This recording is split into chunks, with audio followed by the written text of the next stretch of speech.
that, I'll try to put like a list in the description with all these teachers that I'm mentioning in this video.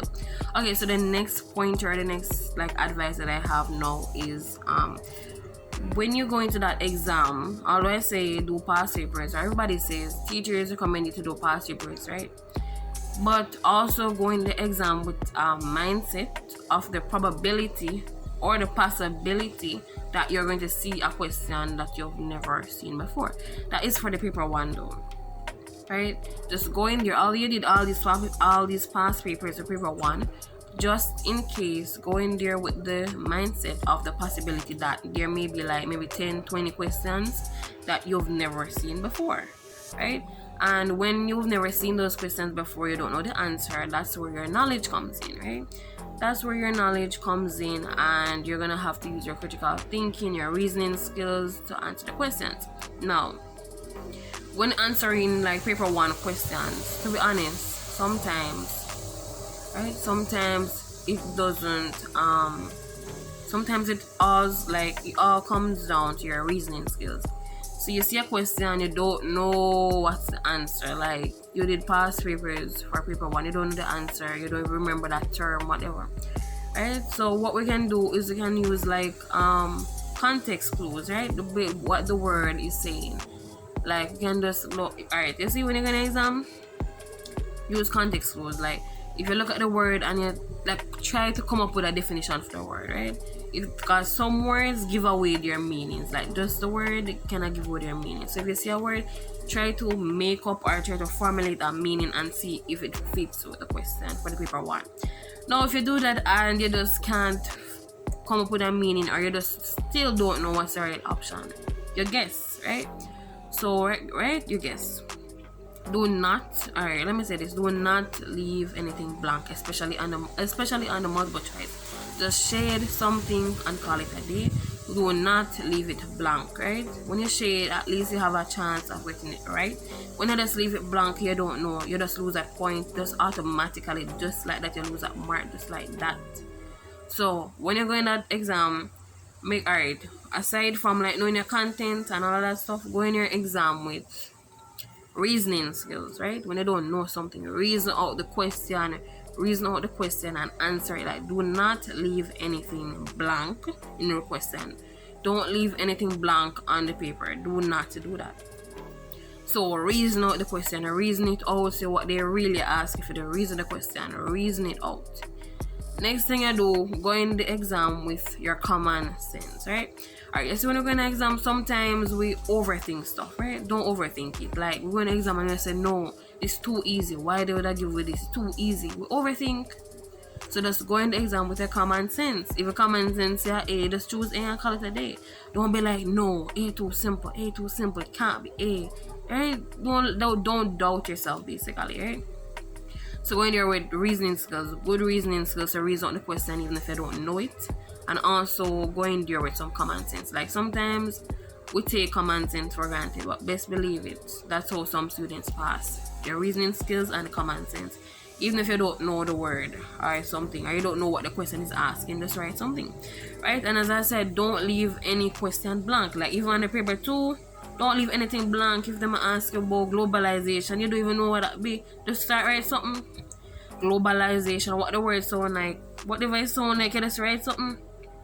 If a social studies or something like that, and it's some essay format thing, then when you write some long paragraph about the topic, you don't know what it is, but you just start right? Just write something, and maybe they'll be gracious, even give you a 1 mark for where you write it. That 1 mark can make the difference with you passing and failing. It can make the difference between you getting a grade 1 and a grade 2, right? So don't leave anything blank. Do your past papers. Okay, next advice that I have for CXC students is when you're going into the exam, please ensure that you have all your tools, right? Example, the exam is mathematics, right? You know you need a calculator for the paper 2. You need a calculator, you might need a ruler, pencils, pen. Ensure that you have all those stuff. Like don't go to school, the exam and be like, oh, me know the calculator, oh, me never know see a maths, or Like if you go exam, if you go to school and they're gonna say you never know say exam, then you're really not prepared. Right? Don't go there and a big calculator and a borrow and a run down teacher and say, Miss, please lend me a calculator, right? Because that's that common like problem that teachers have around like exam time. Like students don't have anything like pencil, they might run to teacher, they might run to them friend, everybody borrow pencil, borrow pen, ruler, calculator, geometry set, all kind of things people are borrow.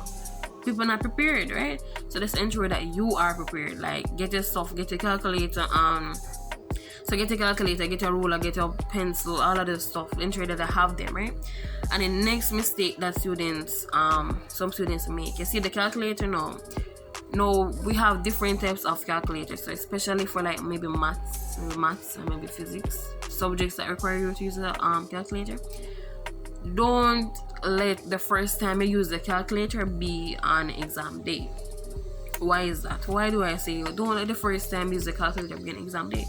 Guess what? Each calculator is different, right? For example, I had like a calculator. I had a calculator in grade 10, right? But that was not the calculator that I used in grade 11, right? Because that calculator did mash up. I buy a new one, right? But guess what? I had a hard time. Like the things are not the same. They're not in the same spot. Like everything just look different, basically. So it's not how the old calculator works. So I had a hard time with my new calculator because I didn't really understand how to get, like for example, the sin, sine, cos and all those. It was just this calculator was complicated. So now imagine me with that calculator. The first time I'm using it on exam day, I'd spend so much time in that exam just learning how to use that calculator, how to set it up, basically. Like, don't do that, right? Sometimes students make that mistake, and please don't make that mistake. Do not let the first time you use that calculator be in the exam, and then you're there spending half an hour trying to figure out how everything works on it. Don't do that. Get some practice on your calculator, and that's the next thing. Not everybody knows how to use a calculator, right? Because sometimes teacher might be in the class working things out and I do stuff and all that on the board, and we're like, oh. And for example, for some reason, we never did have a calculator while she had it. I would tell ourselves, I know the formula, I can just plug it in the calculator. But guess what? We go to the exam and we're like, oh, we know the formula, but guess what? We don't know how to do it on the calculator because we never learned, we never did have the calculator that day. So definitely get some practice with your tools, ensure you have a calculator, all those stuff that you need for a math, if it's a math exam. Right? Math exam. Now, as for the science subjects, they definitely, they use, well, when I did biology, chemistry, physics, all three of them had graphs on it. All three of them had graphs on it, and I think, but I did a graph. I did a best line of best fit and stuff for physics. As for chemistry, I don't think there was a graph on chemistry, but the graph basically came pre-drawn. But for bio, I had to draw I think I like a magnification of a leaf for biology. So just ensure that you have your tools, and especially now, next tip, ensure that you have your ID and ensure you have your timetable. Ensure you have both of them. So what I did was, when it was like exam time, what I did was this. We think me do pack everything, like calculator, everything in my bag from exam start. You know what I mean? From exam start.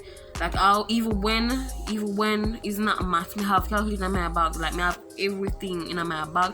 Every single day of the exam, me leave my ID, me leave my timetable in my bag. Me don't trouble it. I leave it in there so that I don't take it out one day, like take it out of my bag, and then one day I reach an exam and oh, no ID, no timetable, nothing.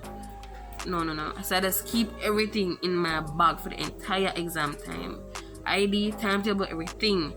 Every pen, every ruler, every pencil, everything in my bag. And then also there was an incident, like you see that paper when I was in the agriculture paper too, like when I was there and I went and I was putting on my bag and everything. Alright, we're going to my bag and we're going to my bag. I look for ID, can't find ID. Hey, me that panic, and I said, Lord Jesus, what's happen right now? Me not an ID, where my ID? And then me say my heart drop, me can't find ID. But guess what, me find ID. It was just, I don't know how it reached just in my bag, but it was in my bag. So me said, no, me not take it in my bag, enough in there, or me says for somebody TV. Cause that's the next thing. During exam time, keep your stuff close to you, because during exam time, thieving is a big thing.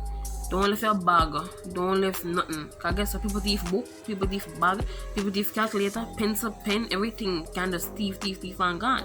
Alright, so just ensure, even your ID, timetable, if them a bad man, and they say you're not sit no exam, do it thief, people do it. So just keep yourself close to you definitely during the exam time. Just monitor your things. If your bag pen your back no left it and gone your business, then you take it up and you realize something missing, or then people even steal books. Like, who never did take no notes the entire school year? They will thief your book, right? Because that's what they want pass. So you are at a disadvantage right there. So keep your stuff close. Definitely try to do that. Keep yourself together, basically. Okay, so the next tip that I have is reach school early. Exam day, don't tell yourselves, 10 minutes to exam time, I just leave my yard. No matter if you live close or not to the school, ensure that you give time for things to go wrong, right? For example, if you live somewhere and you take taxi to come to school, leave time for things to go wrong. For example, what if one morning there's a traffic just bad or accident happen, and you're just stuck in a traffic where you don't miss the exam? So leave time for things to go wrong, right? Leave time for things to go wrong. So every morning when you leave out, just put in like an extra 20 minutes, right? So in case anything feel like go wrong, you have in that 20 minutes and you still can't reach school on time. Do not wait till the last minute if you leave out and go to school. Next thing you know, you miss the exam and stuff like that, right? So just ensure that you reach school early on exam day. Keep yourself together, just sit down, calm yourself, go over your notes and get ready for your exam. That's what you should do.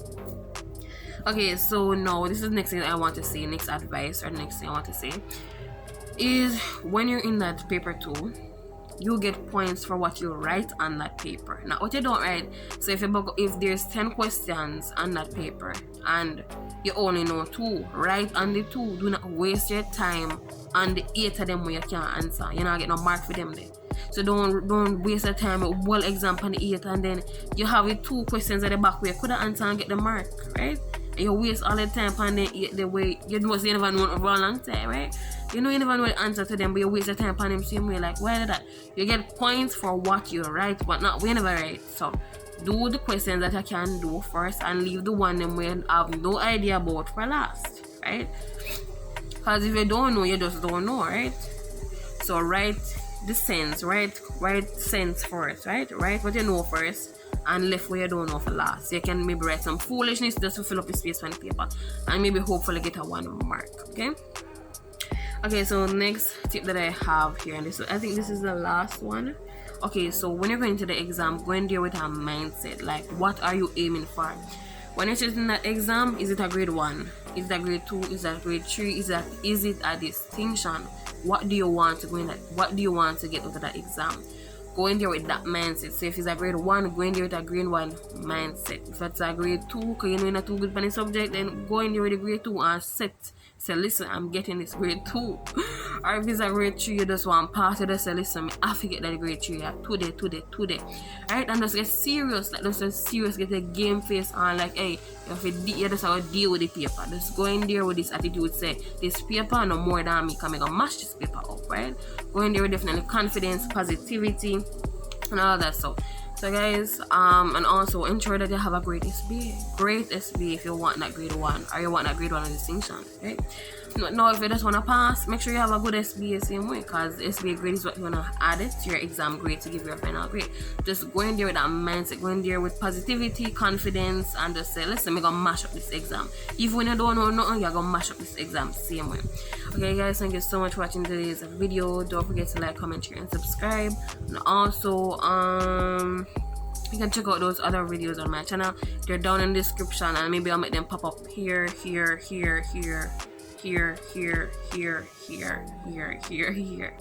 Okay guys, so those are the videos, some other videos that I have on my channel. Guys, thank you so much for watching. Everybody, good luck on your exams. Just do your best, go in there with confidence, positivity, and if you have any questions, just drop them down in the comment section, because I'll definitely answer them. So that's the end of today's video. Thank you so much for watching. Don't forget to like, comment, share, and subscribe. Bye guys.